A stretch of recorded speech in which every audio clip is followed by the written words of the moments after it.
और भी जो लोग हैं आ जाएं श्रीफल समर्पित करके। साथ में अंकुर देवादिदेव 1008 आदिम तीर्थंकर श्री आदिनाथ भगवान की दोनों हाथों को आकाश की ऊंचाइयां प्रदान करते हुए चैतन्य चमत्कारी श्री चंदा प्रभु भगवान की, परम शांति विधायक श्री शांतिनाथ भगवान की, चिंतामणि श्री पार्श्वनाथ भगवान की, वर्तमान शासन नायक श्री महावीर भगवान की, 24 तीर्थंकर भगवंतों की, संत श्रोमणी 108 आचार्य गुरुवर्षी विद्यासागर जी महामुनिराज की, गुणायतन प्रणेता संघ का समाधान प्रवर्तक पूज्य मुनिवर्षी प्रमाण सागर जी महाराज की, शुल्लक श्री आदर सागर जी महाराज की। आइएगा बंधुओं, हम महाराज श्री के पावन चरणों में निवेदन करें। उसके पूर्व रायपुर और बिलासपुर से जो भी भक्तजन आए हैं श्रीफल समर्पित करके मंगलराज श्री के श्री चरणों में अपना निवेदन रख लें। आइएगा बंधु, शीघ्रता से आ जाए। रायपुर और बिलासपुर से, आसपास से भी बहुत बड़ी संख्या में लोग आ रहे हैं, क्योंकि महाराज श्री का छत्तीसगढ़ में पहली बार पदार्पण हुआ है और लगातार अनवरत बड़े बाबा के श्री चरणों में महाराज श्री का यह मंगल विहार लगातार चल रहा है। तो ये सौभाग्य है आप सभी के हाथों में कि पूज्य श्री यहाँ पर पधारे हुए हैं। वहीं से निकल जाओ, हाँ सीधे शीघ्रता के साथ में। समय हो रहा है, प्रवचन का समय हो रहा है भैया। हाँ चलिए शीघ्रता से मंच को खाली कर लें, फास्ट। उसी क्रम में महाराज श्री चिरमिरी नगर में विराजमान हैं और भव्य वेदी प्रतिष्ठा महोत्सव का यह मांगलिक कार्यक्रम चल रहा है, जिसका आज द्वितीय दिवस है। याग मंडल के माध्यम से हम आज की क्रियाएं संपन्न करेंगे। कल प्रातःकाल श्री जी को हम मूल नवीन वेदिका पर विराजमान करेंगे महाराज श्री की चरण सन्निधि में, और विश्व शांति महायज्ञ हवन संपन्न होगा। दोनों हाथों को जोड़िएगा। हम आपकी ओर से, अपनी ओर से,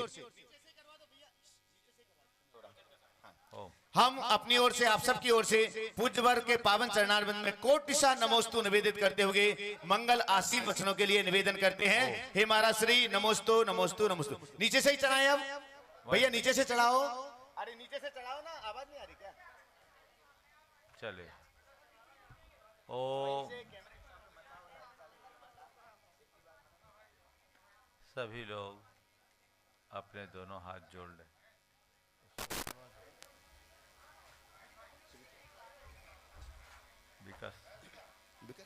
अच्छा चलेगा। हमारे बीच विकास जी शास्त्री शलिया से हैं, वो श्रीफल समर्पित करके मंगल आशीष ग्रहण कर रहे हैं।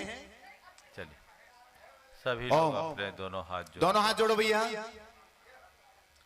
और मेरे साथ महामंत्र के स्मरण के लिए अपना मानस तैयार करें। ओम ओम ओम। हाथ जोड़ ले। ओम। मोबाइल की आवाज किस पे आ रही है?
पंचेण मोयारो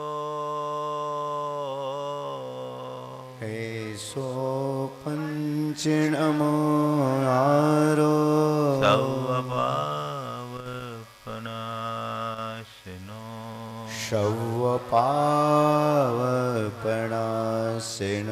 मंगलालं च सवेसिं मंगलाड़ं च सवेसिं पढ़मं हो मंगलम् पडुमं होई मंगलम। जय बोलो देवादिदेव 1008 श्री भगवान महावीर स्वामी की जय जय जय। अहिंसा परमो धर्म की जय जय जय। परम पूज आचार्य गुरुवर श्री विद्यासागर जी महाराज की जय जय जय। पूज्य मुनिवर श्री प्रमाण सागर जी महाराज की, चुल्लक श्री आदर्श सागर जी महाराज की नमोस्तु।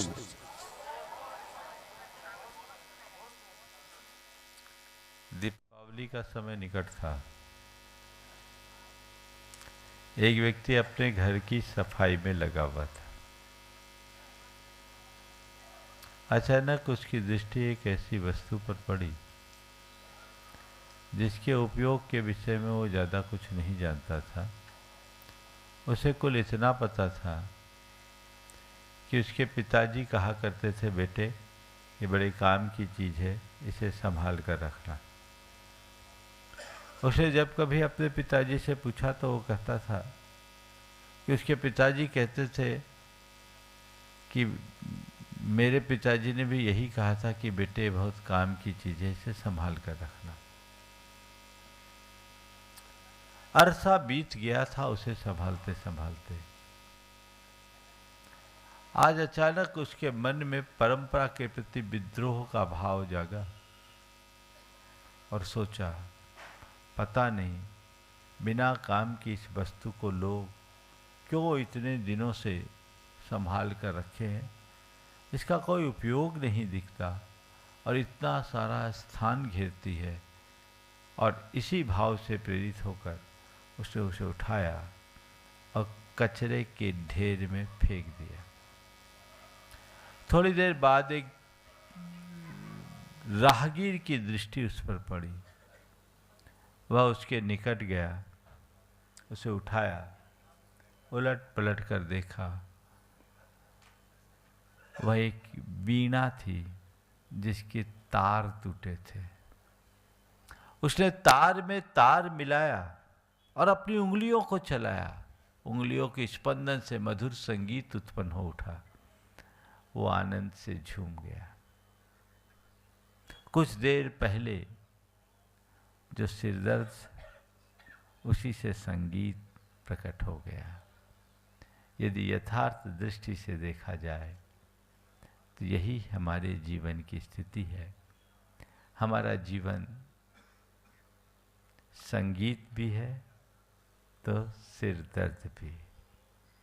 जिसने जीवन के मर्म को जान लिया उसके लिए हर पल आनंद का संगीत सुनने को मिलता है, और जो जीवन के मर्म से अनभिज्ञ है उसके लिए पूरा जीवन बोझिल बनकर सिरदर्द बन जाता है। आज बात करनी है जीवन को सिरदर्द की जगह संगीतमय बनाने की, है ना। आप चाहते हैं मेरा जीवन हर पल संगीतमय रहे, जीवन में हर पल आनंद बना रहे, हम सदा बहार प्रसन्न बने रहे। चाहते हैं सब चाहते हैं। तो चलो प्रसन्नता के सूत्र मैं बाद में दूंगा, पर पहले ये बताओ आपको अप्रसन्न, दुख, अशांति कब होती कि नहीं होती? कब होती? हाँ, जब मन का नहीं होता है तब, और उपेक्षा होती है तब, असंतुष्टि होती है तब, और और काम सफल नहीं होता है तब। और भी बोल दो, जितने हैं सब बोल दो, है ना? सब पता है, ऐसा नहीं है कि आप लोगों को पता नहीं है। अभी बिठाल दूं तो हो सकता मुझसे अच्छा प्रवचन दे दो। पता सब है, लेकिन इसके बाद भी कहानी वही है। जिन कारणों से हमारे जीवन में असंतोष है, दुख है, अशांति है, अप्रसन्नता है, उन कारणों का निवारण कर दो, जीवन में आनंद ही आनंद है। अगर अपने जीवन को सदाबहार संतुष्ट और प्रसन्न रखना चाहते हैं, आज 4 बातें आप सबसे कहना चाहूंगा। यदि इन्हें आत्मसात कर लो तो आप कभी दुखी नहीं होंगे। पहली बात, प्राप्त को पर्याप्त समझो। बोलो, प्राप्त को पर्याप्त मानते हो? हाँ? नहीं ना? तब और चाहिए तो दौड़ते रहो। लोग बोलते, एक बार एक युवक आया, उसके साथ उसकी धर्मपत्नी थी, बड़ा उद्यमी था, छोटी उम्र में उसने काफी विस्तार किया। उनकी धर्मपत्नी ने कहा, महाराज जी इनको थोड़ा समझाइए, बहुत भागा दौड़ी करते हैं, सप्ताह में 5 दिन तो ये फ्लाइट चढ़ते हैं, और कई बार जंगलों में महीनों महीनों रहना होता। उनका बीड़ी पत्ते का भी काम था, बहुत धंधी आदमी था, बोले जंगलों में भी महीनों महीनों रहना पड़ता है। मैं उसकी तरफ देखा तो उसने कहा, महाराज मैं सब इन्हीं लोगों के लिए तो कर रहा हूं,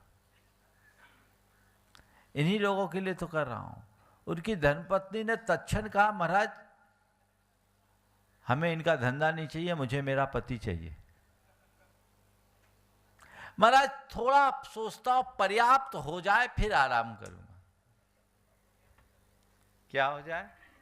पर्याप्त हो जाए फिर महाराज बिल्कुल आराम से आप लोगों की सेवा में रहूंगा। हमने कहा, भैया ये बताओ पर्याप्त की सीमा क्या है? पर्याप्त की क्या सीमा है? कब तुम मानोगे कि अब पर्याप्त हो गया? है? जितना होना उतना रोना, ये तो रोज की कहानी है। The more the get the more the want. जितना पाओगे उतना प्यास बढ़ेगी, ये आज तक का अनुभव है। और उसी से अशांति है। होता क्या है, मनुष्य उसकी तरफ कतई नहीं देखता जो उसके पास है, उसकी दौड़ सदैव उस तरफ होती है जो उसके पास नहीं है। चलो, तुम्हें अपने जीवन में कोई अभाव खलता है? दुखी हैं, किस कारण से दुखी हैं? मेरे पास ये कमी है, वो कमी है, इसका अभाव है, उसका अभाव है, यही है ना? ये रोना है तुम आप लोगों का, है ना? भैया ठीक है, जिन बातों से लगता है कि इनके अभाव में मैं दुखी हूं, थोड़ा उनके निकट के जाकर देखो कि उनकी जिनके पास है क्या वो सुखी है? क्यों दुखी? जो मनुष्य अपनी स्थिति से प्रसन्न नहीं, अपनी स्थिति में संतुष्ट नहीं, वो कभी सुखी नहीं हो सकता, और जो अपनी स्थिति से संतुष्ट है वो कभी दुखी नहीं हो सकता। ये एक मंत्र है। जो हो, जैसे हो, जिस स्थिति में हो, उतने में संतोष करो। मैं ये नहीं कहता कि आगे बढ़ने की कोशिश न करें, प्रयास करो, परेशान मत हो। आप लोग प्रयास तो कम करते हैं, परेशान ज्यादा होते हैं, और केवल होते ही नहीं है, करते भी। यही चक्कर है। ये जब तक चलता रहेगा तब तक जीवन उलझा रहेगा। हर मनुष्य को थम कर विचार करना चाहिए, मेरे पास जो है, जैसा है, जितना है, क्या वह कम है? दुख देखोगे तो औरों की तुलना में तो बहुत ज्यादा। एक बार एक सज्जन ने मुझसे कहा, महाराज जी, जब मैंने अपने धंधे की शुरुआत की थी, आज से 20 साल पुरानी बात कह रहा हूं, महाराज मैंने धंधे की शुरुआत की थी तो मेरे मन में एक ख्वाहिश थी कि जिस दिन 1 करोड़ रुपया हो जाएगा तो रोक दूंगा। पर महाराज जब से 1 करोड़ रुपया आया तो अब तो 100 करोड़ की बात आने लगी, अब तो नीचे सोचते नहीं। महाराज ये तो झमेला दिख रहा है, पहले तो 1 करोड़ की सोचते थे, अब 100 करोड़ की चिंता दिमाग में चलता रहता, ये ले लूं, वो कर लूं, ये खरीद लूं, वो बेच दूं, यहां उठा लूं, वहां रख दूं, ये उधेड़ वो नहीं है। हम बोले है ही ऐसी अंधी दौड़ जो मनुष्य को रुकने न दे। जो जो मनुष्य के मन की तृष्णा बढ़ती है, प्यास बढ़ती है, त्यों तो उसकी दौड़ भी बढ़ते ही जाती है। हम लोग बोलते हैं दाम बिना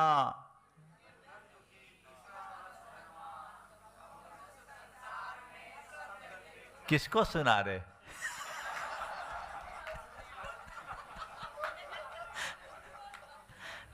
हम लोग कितने होशियार हैं। हमें बचपन में ये बात सिखाई गई, लेकिन इस चिरंतन सत्य को स्वीकारने में संकोच क्यों? सबके साथ एक ही बात है, इसलिए अपनी दृष्टि को बदलनी होगी। हमें अपनी दृष्टि बदलनी चाहिए। जब तक हमारा दृष्टिकोण नहीं बदलेगा हम सुखी हो ही नहीं सकते। रोना है तो रो, और तुम्हें रोने में ही आनंद है तो हम क्या करें? ये तो चक्कर ही ऐसा है। आप लोगों की कहानी अलग है। आप लोग चाहते स्वास्थ्य हो, पर रास्ता बीमारी का अपनाते हो। कैसे स्वस्थ होंगे? जो व्यक्ति बीमार बने रहना चाहता है उसे कोई स्वस्थ नहीं कर सकता। इसी प्रकार जो व्यक्ति दुखी होना चाहता है उसे कोई सुखी नहीं कर सकता। जब तुम्हें पता है कि इन कारणों से मैं दुखी हूं तो फिर क्यों? देखो, जब किसी को स्मोक करने की आदत होती है, 1-2 बार जब शुरुआत में लेता है तो तकलीफ होती है, लेकिन बाद में उसका आदी हो जाता है। उसको पता है ये गलत चीज़ है, फिर भी छोड़ता नहीं। लत लग गई। क्या लग गई? लत, जो बहुत मुश्किल से छूटती है। एक बार लत पकड़ ली तो पकड़ ली।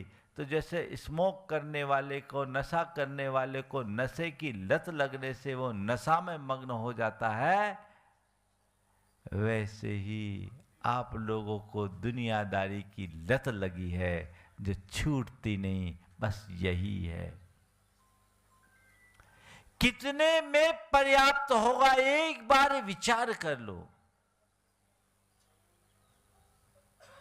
पर्याप्त की सीमा क्या? एक बार एक सज्जन ने मुझसे कहा, महाराज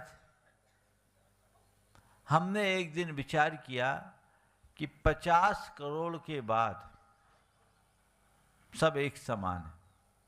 बोले क्या है? बोले वही BMW में 50 करोड़ वाला भी घूमेगा, वही 500 करोड़ और 5000 करोड़ वाला को भी करेगा। वही बिजनेस क्लास में वो सफर करेगा, वही बिजनेस क्लास में वो करेगा। वही स्पेशल बिजनेस क्लास के सूट में रुकेगा, वो भी उसमें ही रुकेगा। भले स्टेटस देखा जाए तो ऊपर से सबका एक सा दिखेगा, केवल ग्राफ दिखता है कि ये 50 करोड़ वाला है या ये 500 करोड़ वाला है ना?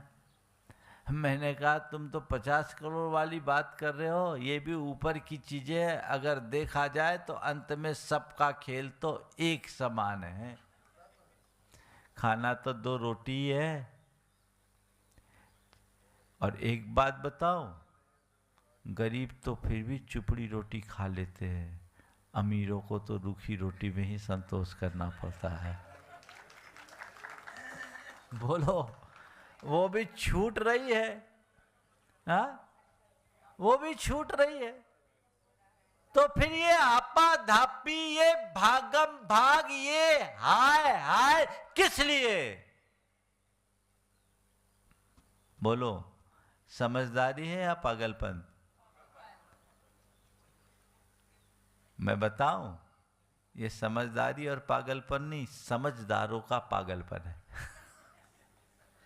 किसका पागलपन है? समझदारों का पागलपन है। सब समझने के बाद भी यदि उसी रास्ते पर चलोगे तो कैसे बदलेगा जीवन?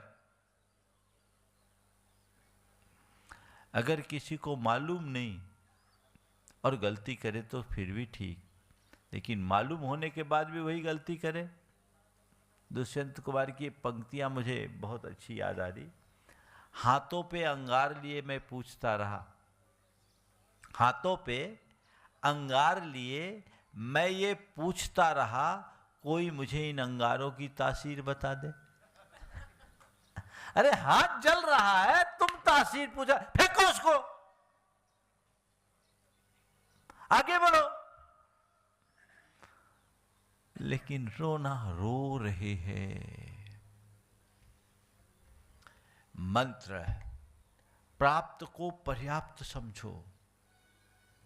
चलो थोड़ा इसमें संशोधन कर देता हूं। जो तुम्हारा उसे देखो, पड़ोसी को देखना बंद कर दो। ये दूसरा मंत्र। प्राप्त पर्याप्त नहीं है, बढ़ाना है बढ़ाओ, हम उसके लिए कुछ नहीं कहते, हम थोड़ा नीचे आ गए। पर अपना देखो, पड़ोसी का मत देखो। ये कर सकते हैं कि नहीं?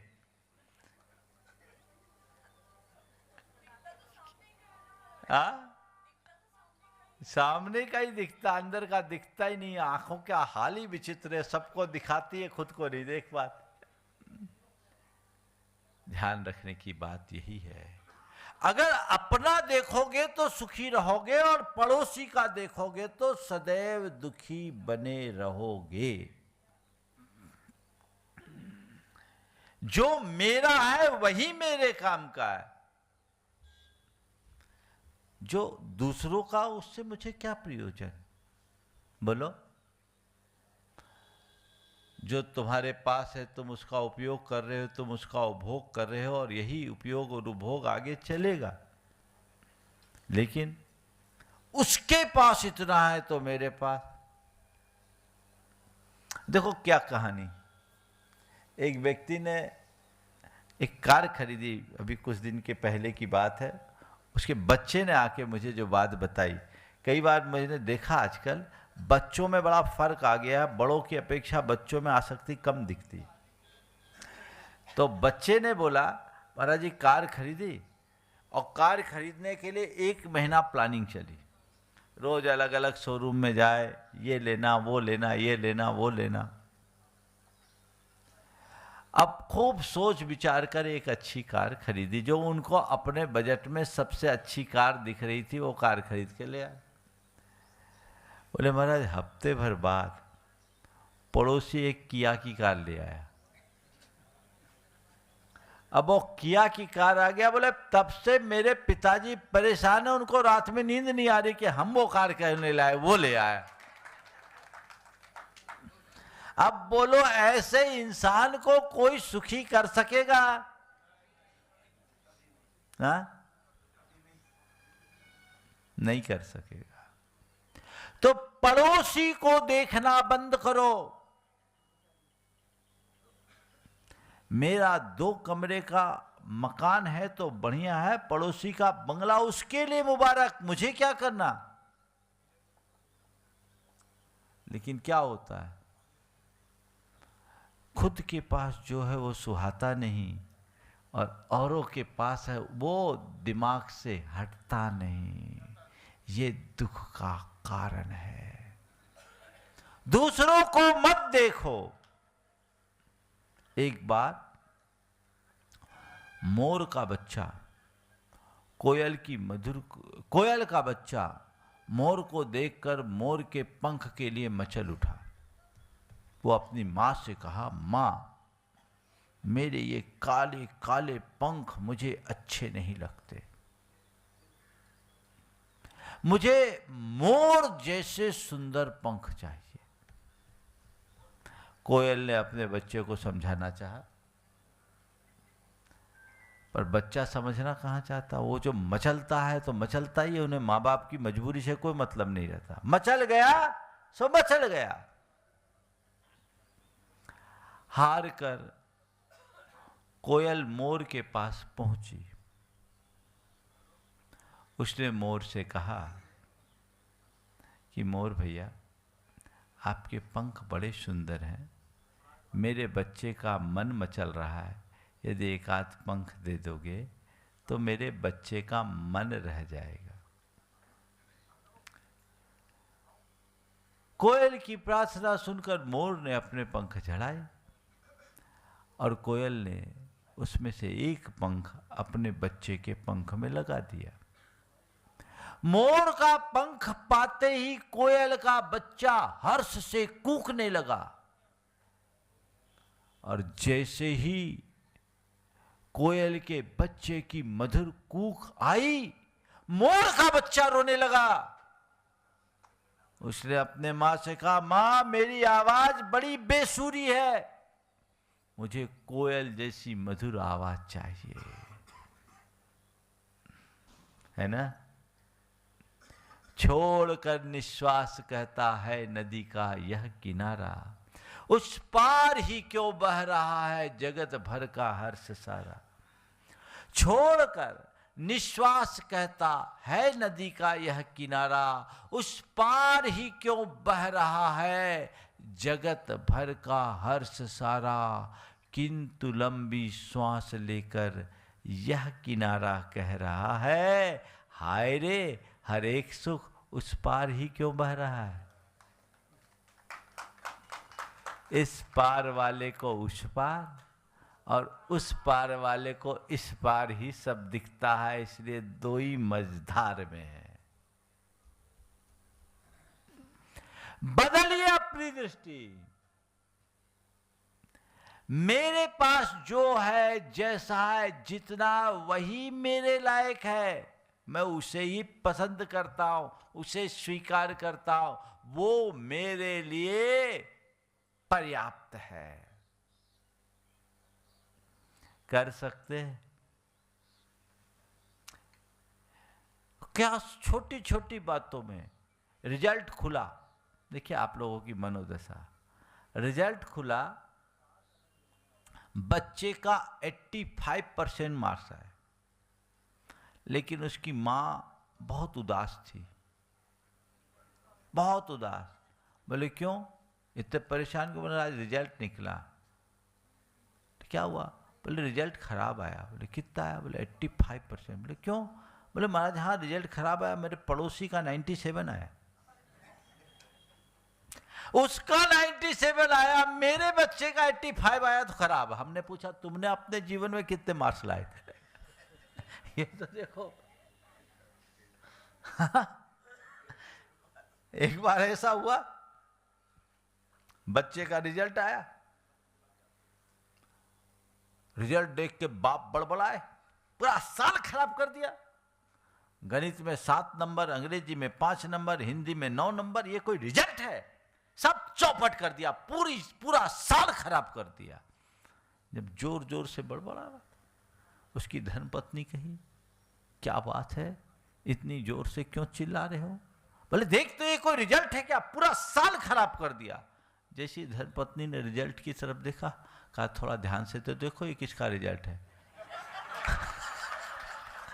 रिजल्ट बाप का था। अरे जो तुम जीवन में नहीं पा पाए, तुम्हारा बच्चा उससे ज्यादा पाया, फिर भी तुम्हें कम दिख रहा है। क्यों? क्योंकि पड़ोसी का बच्चा ज्यादा पाया। छोटी छोटी बातें।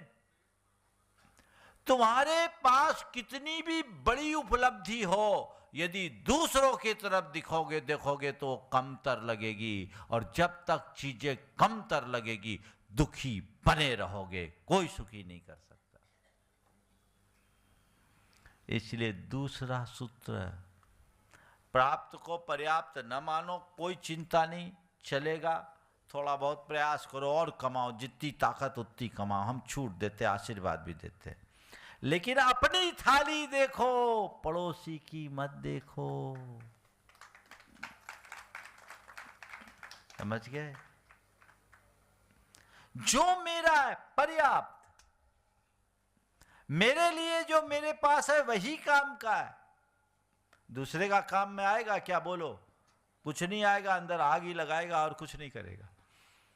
और तुम लोगों को अगर आग में झुलसना है तो झुलसो, और झुलस ही रहे हो।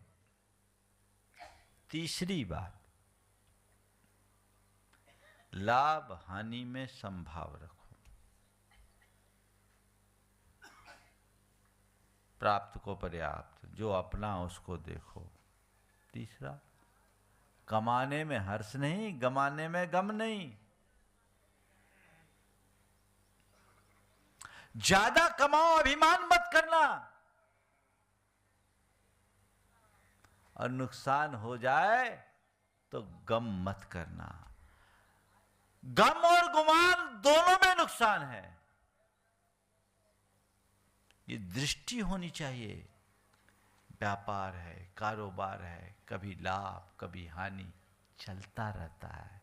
लोग अगर थोड़ा नुकसान होता है तो धन की क्षति से ज्यादा अपनी मन की क्षति कर लेते हैं। ध्यान रखने की बात तो केवल इतनी है कि धन के नुकसान की भरपाई की जा सकती है, मन के नुकसान की भरपाई नहीं कर सकते।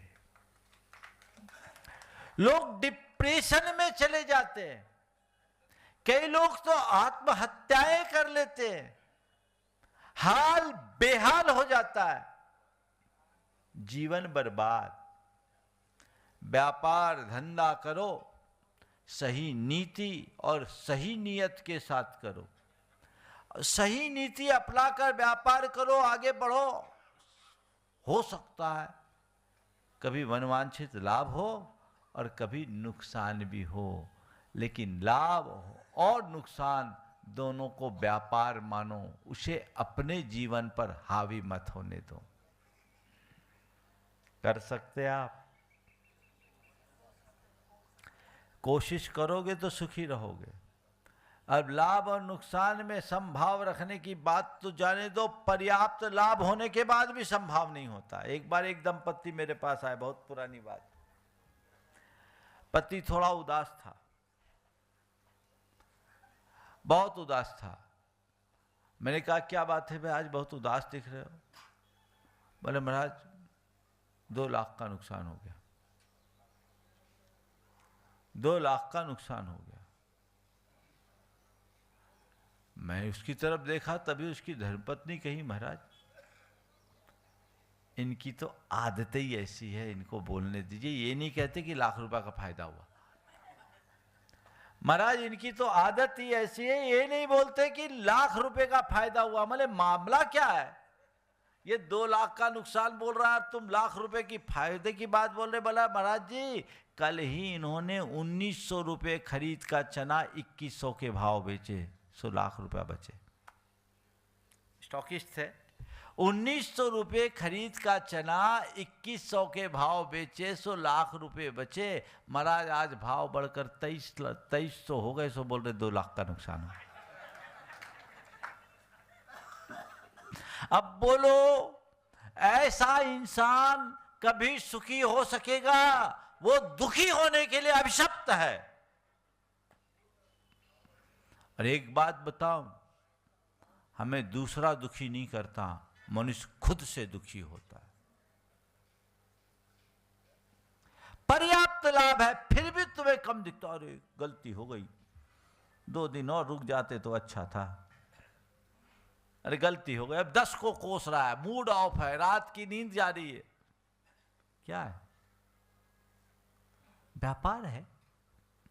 जो मेरे भाग्य का था वो हो गया, आगे इसके लिए माथा पच्ची करने का क्या काम? दृष्टि अपनी बदलनी होगी। जब तक ऐसा दृष्टिकोण नहीं बनता तब तक मनुष्य सुखी हो ही नहीं सकता।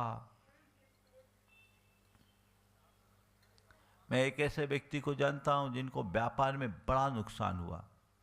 शेयर बाजार से जुड़ा व्यक्ति था। 2008 में जब एकदम से नीचे गिरा था ग्राफ, एक साथ 500-700 अंक गिरा था, तो एक सज्जन, उसका मित्र मेरे पास आया। उसने कहा, महाराज जी उसे बड़ा नुकसान हुआ है, आप थोड़ा उसको आशीर्वाद दे दो, मन संभल जाएगा।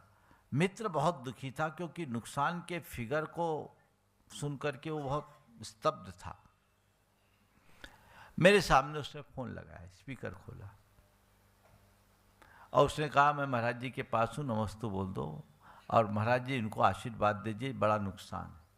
उसने क्या बोला? मारवाड़ी में बोला, बोलो महाराज को आशीर्वाद पर्याप्त है, या सब तो चाल तो रवा है, व्यापार है, या सब तो चाल तो रवा है, समुद्र में वही कूदे जो तैर वो जाना है।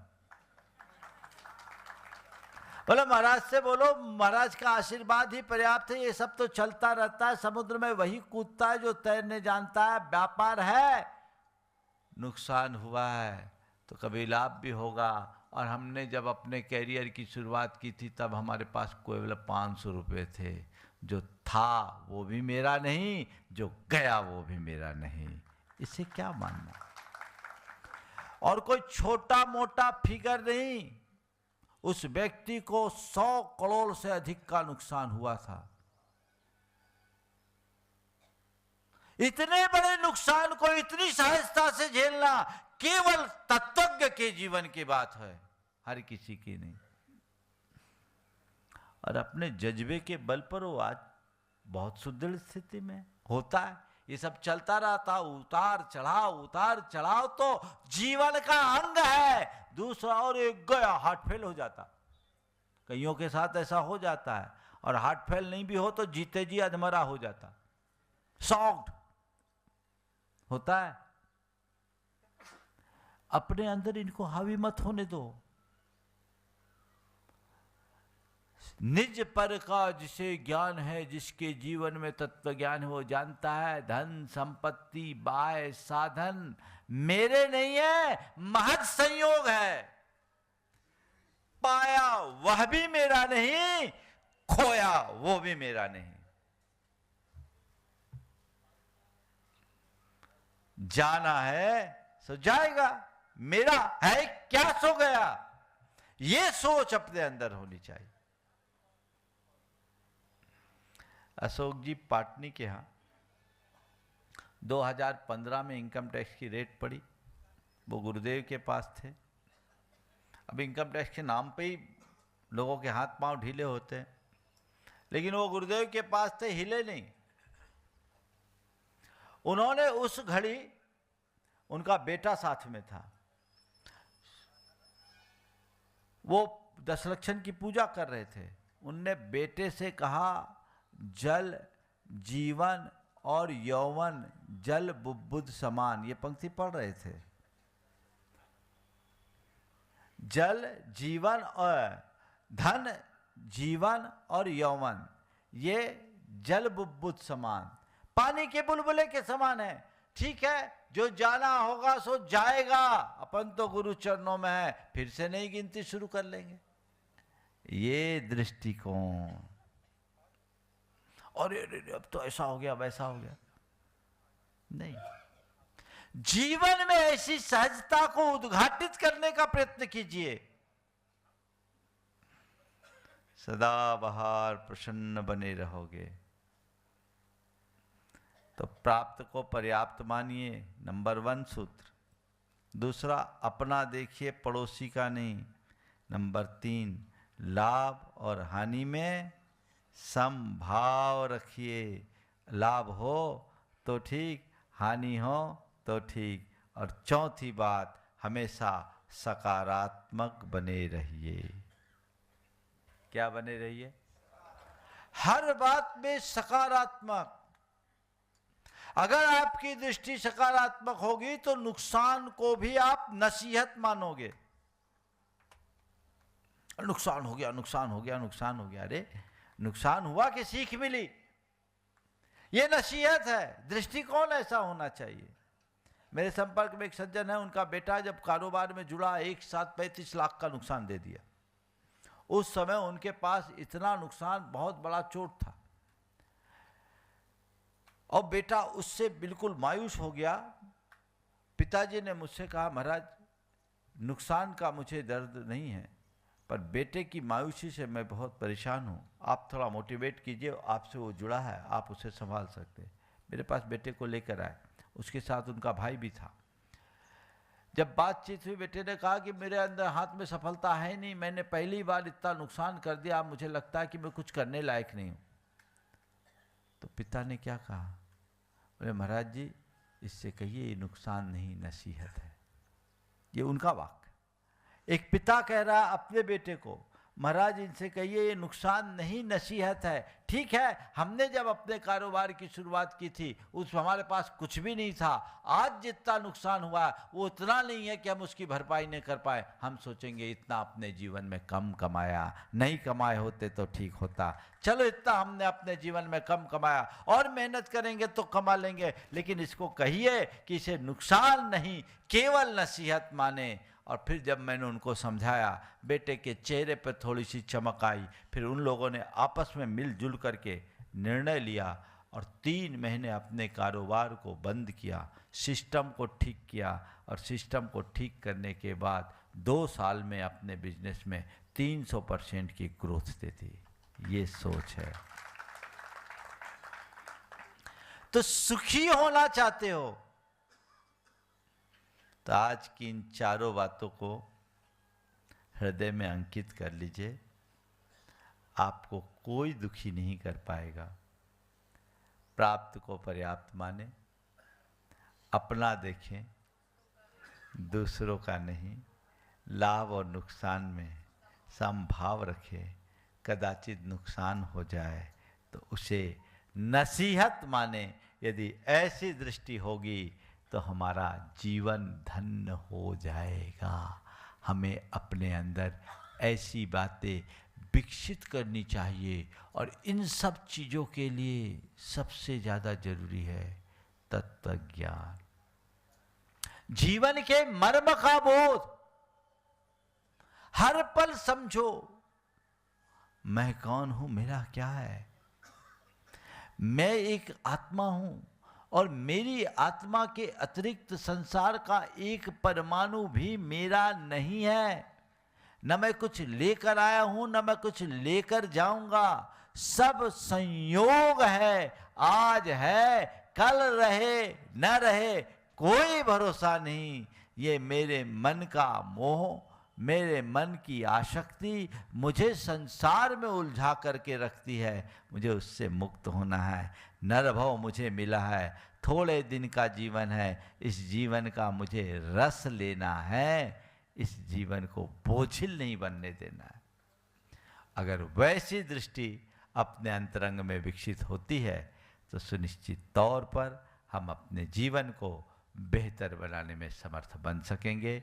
हमारा जीवन सदाबहार प्रसन्न बना रहे, इसी शुभ भाव के साथ यहीं पर विराम। बोलिए परम पूज्य आचार्य गुरुवर श्री विद्यासागर जी महाराज। पूज्य मुनिवर श्री प्रमाण सागर जी महाराज की जय जय। समस्त मुनि संघ की जय जय जय। चलेगा। हम आपके लिए बता दें, अभी जिनवाणी स्तुति के बाद मंडल जी पर मंगल कलशों की हम स्थापना करेंगे। दोपहर को ठीक 1 बजे से याग मंडल विधान में आप सभी लोगों के लिए, सभी प्रमुख पात्र, सभी इंद्रदानियों के लिए, सबके लिए उपस्थित होना है। सायंकाल महाराज श्री का शंका समाधान का कार्यक्रम इसी स्थान पर आज संपन्न होगा। आप सभी लोग ठीक 5:45 5:30 बजे तक आप यहाँ पहुंचे ताकि गुरु भक्ति कर सकें और साथ ही साथ महाराज श्री के शंका समाधान में भी आप अपने